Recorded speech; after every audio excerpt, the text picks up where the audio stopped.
الرحمن الرحیم. Today we will discuss qualities of a doctor. معالج کی صفات. طب ایک مقدس پیشہ ہے جو اخلاقی حدود و قیود کے اندر خدمت انسانی جیسی اہم ذمہ داری سے عہدہ برا ہونے کا تقاضا کرتی ہے.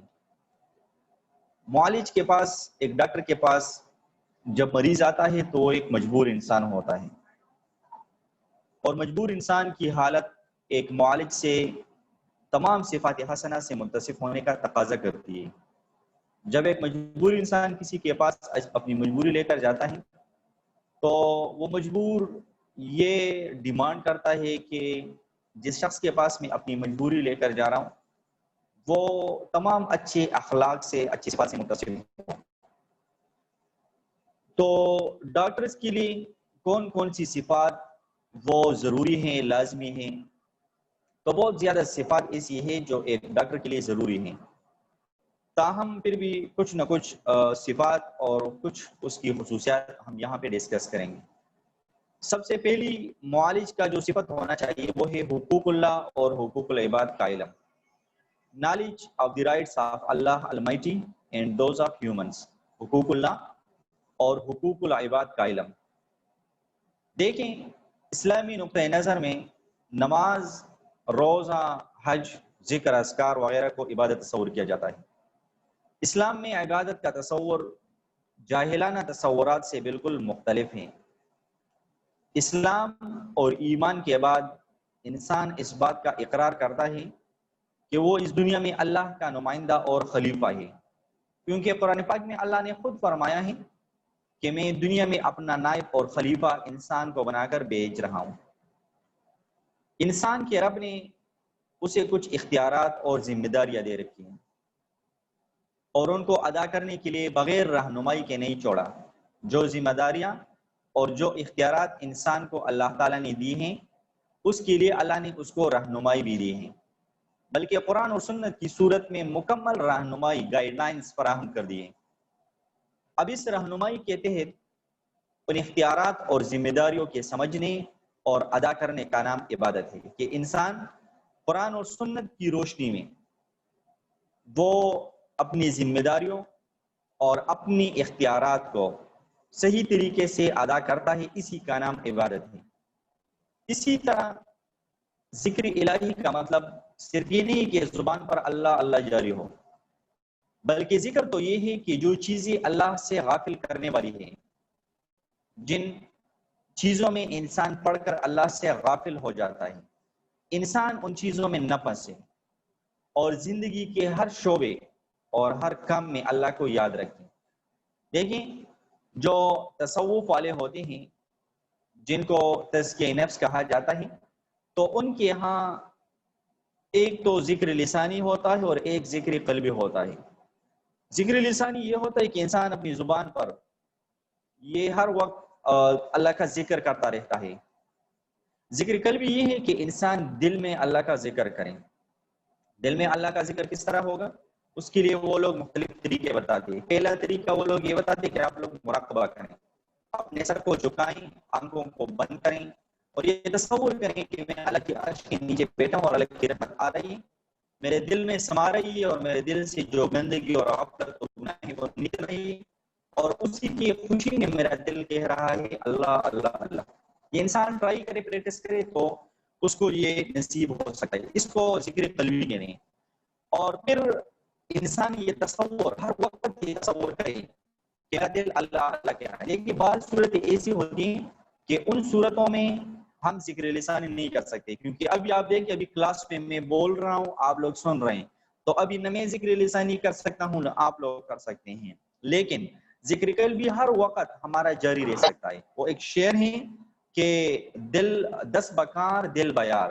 10 بکار آپ کا ہاتھ کام میں لگا ہوا ہو، 10 کہتے ہیں ہاتھ کو، 10 بکار فارسی کا شعر ہے، 10 بکار دل بیار، کہ آپ کا کام ہاتھ میں مشغول ہو، جو کام کرے، پریکٹس کرے، سبق پڑھے، جو بھی کریں، اور دل بیار، آپ کا دل اپنے یار اللہ کی تصور میں اور اللہ کی یاد میں لگا رہتا ہے.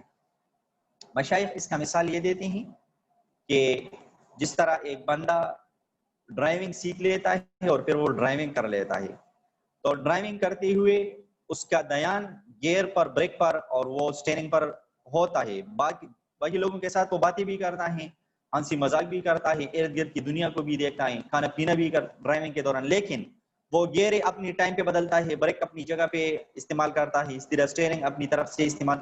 تو یہ ہر چیزیں ایک پری پلاننگ طریقے سے ہوتی ہے. تو اسی طرح انسان جب ذکر قلبی اس کا جاری ہوتا ہے تو وہ باقی دنیا میں کام کرتا رہتا ہے، لیکن اس کا دل اللہ کی یاد میں لگا رہتا ہے. یہی حقیقی ذکر اور عبادت کا مفہوم ہے. اب دیکھیں، اگر انسان تمام کام اس نقطہ نظر سے اس بتائی ہوئے طریقے کے مطابق کرے کہ انسان کا ذکر قلبی جاری ہو، ہر وقت اللہ کی یاد میں رہے، تو یہ سب عبادت ہی تصور ہوں گے. انسان جو بھی کام کرے، انسان اسٹوڈنٹ ہے، سبق پڑھیں اور دل ذکر الہ میں لگا رہیں، پریکٹس کریں، پیپر کے لیے تیاری کریں، گھر کا کام کاج کریں، جو بھی کریں انسان تمام اعمال کو کریں لیکن ذکر میں لگا رہے، تو یہ تمام کام اس کے عبادت میں تصور ہوں گے اور انشاءاللہ ہم اس کے لیے اللہ کی طرف سے پورے اجر کے حقدار ہوں گے. اب انسان کے بنیادی طور پر دو حقوق ہیں، ایک کو ہم حقوق اللہ کہتے ہیں اور سیکنڈ کو ہم حقوق العباد کہتے ہیں. حقوق اللہ مثلا توحید، نماز، روزہ، زکوٰۃ، حج وغیرہ، اس کو ہم حقوق اللہ کہتے ہیں. توحید کا مطلب یہ ہے کہ اللہ کو ایک ماننا. نماز اللہ نے انسان پر 5 نمازیں فرض کی، یہ اللہ کا ایک حق ہے انسان پر. روزہ اللہ نے سال میں ایک مرتبہ صرف 1 مہینے کے روزے فرض کی. زکوٰۃ سال میں 1 دفعہ ادا کرنا ہے. حج پوری زندگی میں 1 دفعہ. یہ تمام ان کا تعلق اللہ اور بندے کے درمیان ہے اور وہی اللہ ہی اس کا حساب لے گا اور بخشش کا فیصلہ بھی اللہ ہی کرے گا. لیکن حقوق العباد میں کوتاہی اللہ اس وقت تک معاف نہیں کرے گا جب تک متعلقہ شخص اس کو معاف نہ کرے. مثلا آپ نے کسی کا مال کھایا تو توبہ نکالیں تو تب تک آپ کی توبہ قبول نہیں ہوتی کہ آپ اس کے مال کو اس کو واپس نہ کریں یا اس سے معافی نہ مانگے اور وہ اپنے مال کو آپ کو بخش نہ دے، تب تک آپ کی توبہ قبول نہیں ہوتی. حقوق اللہ میں کسی سے فار ایگزامپل نماز فوت ہو گئی، وہ توبہ کرے تو اللہ قبول کرنے والا ہے. روزہ چھوٹ گیا، توبہ کریں، قضا رکھے تو اللہ قبول کرنے والا ہے. اسی طرح اور اعمال حقوق اللہ میں رہیں تو توبہ سے معاف ہوتے ہیں. لیکن حقوق العباد میں وہ جب تک آپ متعلقہ شخص سے معافی نہ مانگے اور اس کا حق اس کو واپس نہ کریں وہ معاف نہیں ہوتا. اسی طرح کسی کی غیبت کرنا، یہ بھی اس کا حق کھانے کے مترادف ہے کہ آپ کسی کی غیبت کریں تو تب تک آپ کی توبہ قبول نہیں ہوگی کہ جب تک آپ غیبت کرنے والے سے معافی نہ مانگیں یا اس کا کوئی اور حق، کوئی اور آپ کوئی حق ماریں تو جب تک آپ اسے معافی نہیں مانگے اور اسے معاف نہیں کروائیں گے تب تک آپ کا توبہ قبول نہیں ہوگا. اس لیے بعض علماء نے ترجیحات میں حقوق العباد کو حقوق اللہ پر مقدم کیا ہے، اگرچہ اس کا ہرگز یہ مطلب نہیں کہ حقوق اللہ کا درجہ وہ کم ہے، بلکہ اس سے حقوق العباد کی اہمیت کو واضح کرنا مراد ہے. مثلا ایک ڈاکٹر ہے، وہ ایک مریض کی جان بچانے کے لیے آپریشن جاری ہے تو نماز حقوق اللہ اس کو مؤخر کیا جائے گا حتیٰ کہ آپریشن مکمل ہو جائے. ایک بندہ، ایک مریض سیریس ہے اور اس کے آپریشن میں ڈاکٹر لگا رہتا ہے، اگر وہ آپریشن کو چھوڑ دیتا ہے تو انسان کی جان چلی جاتی ہے. اب یہاں پہ اللہ نے اپنا حق معاف کیا، اللہ فرماتے کہ چلے نماز کو مؤخر کرے، چھوڑے، قضا بھی ہو جائے، لیکن آپ انسان کی جان کو بچائیں، انسان کی جان بچ جائے تو آپ نماز کو قضا ادا کریں. دیکھیں اللہ کتنا مہربان ہے کہ اپنے حق کو اللہ چھوڑ دیتا ہے. اللہ کہتے ہیں کہ میرے حق کو چھوڑو، اپنے بندے کے حق کو ادا کرو. جس طرح حقوق اللہ کو ہم عبادت سمجھتے ہیں، اسی طرح حقوق العباد بھی عبادت ہی ہے اگر اللہ اور رسول صلی اللہ علیہ وسلم کے بتائی ہوئے طریقے کے مطابق ادا کیے جائیں. اسے یہ بات بھی واضح ہوتی ہے کہ ہم دین پر کتنا عمل کریں گے. یہ دین کا علم اتنا حاصل کرنا فرض ہے کہ جس سے ہم ان دونوں حقوق کو صحیح طریقے سے ادا کر سکیں. کم از کم اتنا علم ہمیں ہونا چاہیے، ہمارے پاس اتنا علم ہونا چاہیے کہ ہم حقوق اللہ کو بھی صحیح طریقے سے ادا کریں اور حقوق العباد کو بھی اچھی طریقے سے عبادت ادا کریں. دیکھیں اگر ہم دیکھیں تو عبادت کا لفظ قرآن پاک میں انسان اور جن کے لیے استعمال ہوا ہے. اللہ نے فرمایا وَمَا خَلَقْتُ الْجِنَّ وَالْإِنسَ إِلَّا لِيَعْبُدُونَ، جن اور انسانوں کو میں نے عبادت ہی کے لیے پیدا کیا ہے. جبکہ تسبیح اور سجود کا لفظ مخلوقات، جاندار اور غیر جاندار سب کے لیے استعمال ہوا ہے. مثلا قرآن میں اللہ نے فرمایا وَالنَّجْمُ وَالشَّجَرُ يَسْجُدَانِ، ستارے اور درخت وہ کیا ہیں؟ سجدہ کرنے والے ہیں. تو تسبیح اور سجود میں ارادی عمل کا شامل ہونا ضروری نہیں. اللہ نے جس چیز کو جس فطرت پر پیدا کیا ہے وہ اس کے مطابق کام کر رہی ہے، اس کو تسبیح اور سجود کہا جاتا ہے. جبکہ عبادت جس میں تسبیح اور سجود بھی شامل ہے وہ تمام اعمال ہیں. عبادت وہ تمام اعمال ہیں جو اللہ اور رسول صلی اللہ علیہ وسلم کے بتائی ہوئی طریقے کے مطابق ارادی طور پر کیے جائیں. ارادی طور پر کیا ہے کہ آپ کا ارادہ ہوگا، نماز پڑھتے ہیں آپ ارادی طور پر نماز پڑھیں گے، یہ عادت نہیں ہے بلکہ آپ ارادہ کریں گے. روزہ رکھیں گے تو آپ روزے کے لیے ارادہ کریں گے، نیت کریں گے. حج ادا کریں تو آپ حج کے لیے ارادہ اور نیت کریں گے. عبادت میں ارادے کا شامل ہونا لازم ہے، بغیر ارادے کی عبادت نہیں ہو سکتی. اور یہ صرف انسان اور جنات تک محدود ہے، کیونکہ ارادے یعنی نیت اس میں صرف ان ہی کو اختیاری بنا دیا گیا ہے کہ انسان اور جن وہ اختیاری ہیں، وہ عبادت کا ارادہ کر سکتے ہیں. عبادت کی معراج اس طرح بیان کی جا سکتی ہے کہ مومن کا ہر عمل جو اللہ کی رضا کے لیے سنت نبی صلی اللہ علیہ وسلم کے مطابق اس طرح کیا جائے کہ مکمل اطاعت اور ظاہر و باطن کی پوری آمادگی کے ساتھ دل کی مکمل محبت شامل ہو، کہ انسان کی مکمل اطاعت اس میں ہو، بوجھ نہ جانے. ظاہر اور باطن کی پوری آمادگی، یہ نہ کہ جی لوگ کیا کہیں گے یا میرے ماں باپ کیا کہیں گے کہ نماز نہیں پڑھی، یہ عبادت نہیں کیا. پوری دل کی آمادگی کے ساتھ ہوگا اور دل کی مکمل محبت شامل ہوگی. دل سے محبت ہوگی اللہ سے، اور جس کے کرنے سے انسان کو مکمل سکون اور خوشی بھی حاصل ہو جائے، اسی کو عبادت کہتے ہیں. آج کل تو لوگوں نے اس کو نعوذ باللہ ایک بوجھ مانا ہے کہ بس یہ ایک بوجھ ہے اور ہم اس بوجھ کو اپنے سر سے دور کرنے کی کوشش کرتے ہیں.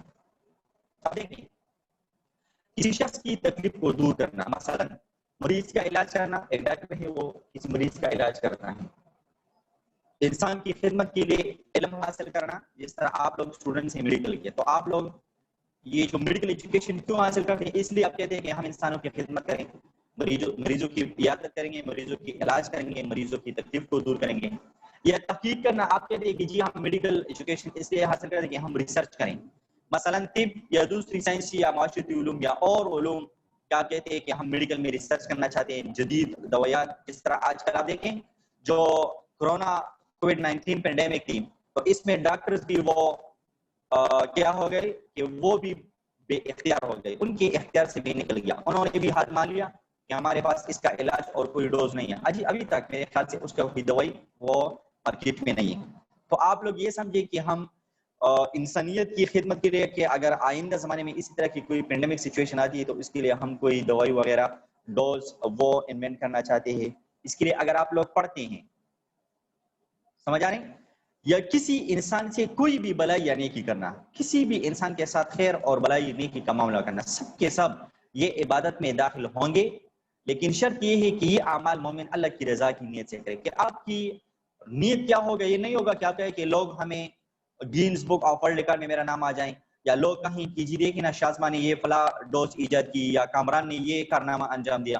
اگر آپ لوگ اس کے لیے کریں گے تو پھر آپ کو اجر نہیں ملے گا اور یہ عبادت میں شامل نہیں ہوگا. لیکن اگر آپ کی نیت یہ ہو، آپ کا ارادہ یہ ہو کہ میں یہ اس لیے کرتا ہوں کہ اللہ مجھ سے راضی ہو جائے اور میں انسانیت کی خدمت کرتا ہوں، تو یہ تمام اعمال آپ کی عبادت میں شامل ہوں گے.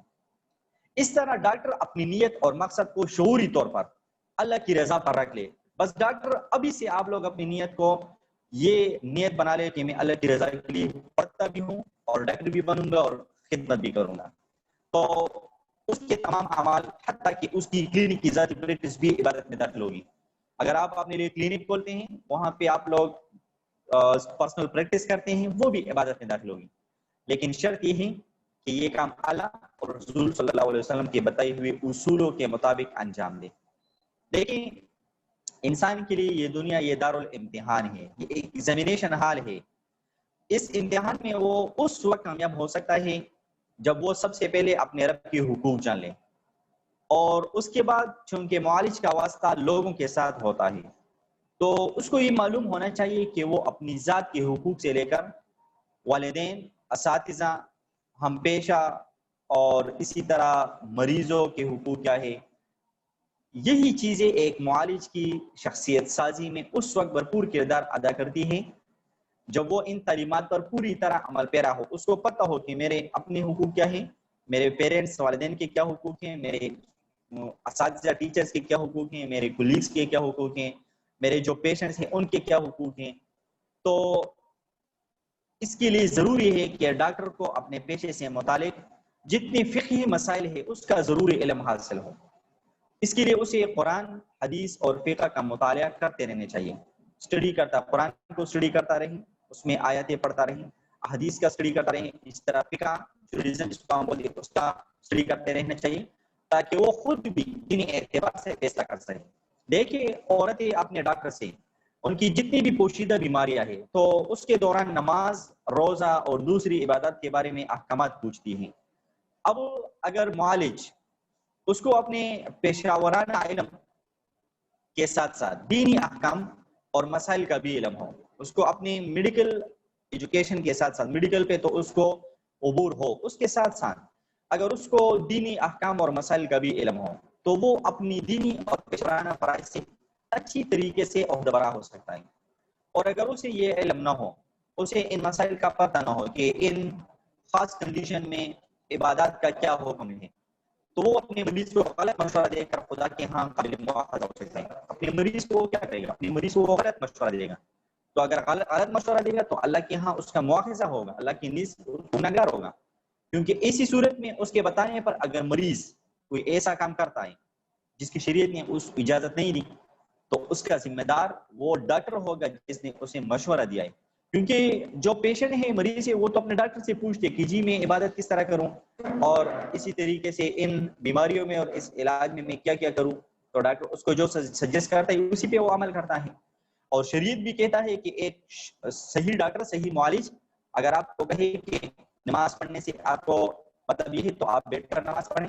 اسی طرح اگر کوئی ڈاکٹر آپ کو یہ کہے کہ روزہ رکھنے سے آپ کی صحت بگڑتی ہے تو آپ روزہ نہ رکھیں. شریعت آپ کو چھوٹ دیتی ہے، لیکن اگر ڈاکٹر اپنی طرف سے آپ کو بیماری نہیں بڑھتی، ڈاکٹر کو یہ پتہ نہیں ہے اور اپنی طرف سے بتائے کہ جی بس نہ رکھے روزہ، تو ڈاکٹر گناہگار ہوگا. اسی طرح ایک معالج کو، ایک ڈاکٹر کو مریض کے علاج معالجہ کے وقت اللہ سے ہر وقت شفا طلب کرتے رہنا چاہیے. یہ نہ کہیں کہ جی بس لوگ تو میرے ہاتھ پہ صحتیاب ہوتے اور میں تو بس اچھا ڈاکٹر نہیں. مریض کے علاج کے ساتھ ساتھ کہ وہ مریض کا علاج بھی کریں، اس کو ڈوز وغیرہ وہ بھی دیں، اور اس کے ساتھ وہ اللہ سے دعا بھی کرے کہ اللہ میں نے تو اپنی کوشش کی، اب آپ اس کو شفا دیں. کیونکہ معالج ڈاکٹر وہ محض علاج کا ایک وسیلہ ہے، شفا دینا وہ ڈاکٹر کے بس میں نہیں ہوتا، وہ تو صرف خدا ہی دے سکتا ہے. کیونکہ آپ لوگ دیکھیں پہلے جو ڈاکٹرز گزرتے تھے تو وہ اپنی پیٹ پر یہ چاہتے تھے ہوا شافی، وہ لکھتے تھے کہ اللہ ہی شفا دینے والا ہے. آج کل بھی کچھ ڈاکٹرز ایسے ہیں وہ اپنے پیٹ پر یہ چھاپتے ہیں ہوا شافی. ہوا کا مطلب اللہ، ضمیر اللہ سے راجع ہے کہ ہوا شافی، اللہ ہی شافی ہے، اللہ شفا دینے والے ہیں. ہم تو صرف ایک وسیلہ ہیں، اپنی کوشش کریں گے اور شفا دینے والی ذات وہ اللہ ہے. تو ڈاکٹر مریض کی علاج کے ساتھ ساتھ اس کے لیے دعا بھی کرے گا. واضح رہے کہ حقوق اللہ کے زمرے میں تمام عبادات، مثلا نماز، روزہ، حج، زکوٰۃ، یہ تمام آتے ہیں. جبکہ ایک بندہ حقوق اللہ کی صحیح ادائیگی کرتا ہے تو ضرور اسے حقوق العباد کی ادائیگی میں آسانی ہوتی ہے. اب ایک بندہ حقوق اللہ میں کوتاہی کرتا ہے، ایک بندہ نماز نہیں پڑھتا، ایک بندہ ڈاکٹر ہے فار ایگزامپل، وہ خود نماز نہیں پڑھتا تو اس کو نماز کے احکام کا کیا پتا ہوگا. ایک ڈاکٹر خود روزے نہیں رکھتا تو اس کو روزے کی اہمیت، روزے کی محبت، روزے کی مزے کا کیا وہ اس کا علم ہوگا. تو ایک بندہ اگر اللہ کے حقوق ادا نہیں کرتا تو بندے کے حقوق کس طرح ادا کریں گا. یہ مجھے کلپ کسی نے بھیجی تھی کچھ عرصہ پہلے. تو دو دوست تھے، ایک دوست دوسرے کے پاس چلا جاتا ہے، یہ حقوق اللہ اور حقوق العباد کے بارے میں تھا، چھوٹا سا کلپ تھا. تو وہ ایک دوست اپنے دوسرے دوست سے قرض مانگتا ہے تو دوست اسے کہتے کہ میں تجھے دیتا ہوں، کب دو گے؟ اس نے کہا کہ فلاں ٹائم میں آپ کو دے دوں گا. تو وہ اس کو قرض دیتا ہے، لیکن پیسے دینے سے پہلے اس سے پوچھ لیتے ہیں کہ آپ نماز پڑھتے ہیں؟ تو اس کا جو فرینڈ ہوتا ہے وہ کہتے ہیں کہ جی نہیں میں تو نماز نہیں پڑھتا. تو وہ دوست واپس اس سے پیسے لیتا ہے کہ آپ اللہ کا حق ادا نہیں کرتے تو میرا حق کس طرح ادا کرو گے؟ اگر آپ اللہ کا حق ادا نہیں کرتے، نماز نہیں پڑھتے، تو یہ میرا حق آپ کس طرح ادا کریں گے؟ میں آپ کو قرض نہیں دیتا. مطلب اس کو ایک طرح سے یہ تلقین کرتے ہیں کہ آپ حقوق اللہ ادا نہیں کرتے تو حقوق العباد کی کیا آپ یاد رکھیں گے. بعض لوگ یہ غلط فہمی میں مبتلا ہوتے ہیں، وہ کہتے ہیں جی حقوق العباد کو ادا کرے وہ پہلے ہے حقوق اللہ سے چھوٹ جائے. نہیں، یاد رکھیں جو بھی بندہ حقوق اللہ کو ادا نہیں کرے گا وہ کبھی بھی وہ حقوق العباد کو صحیح طریقے سے ادا نہیں کر سکتا. حقوق العباد کی فہرست بہت لمبی ہے اور اس میں انشاءاللہ کل سے ہم مختلف والدین کے حقوق، اولاد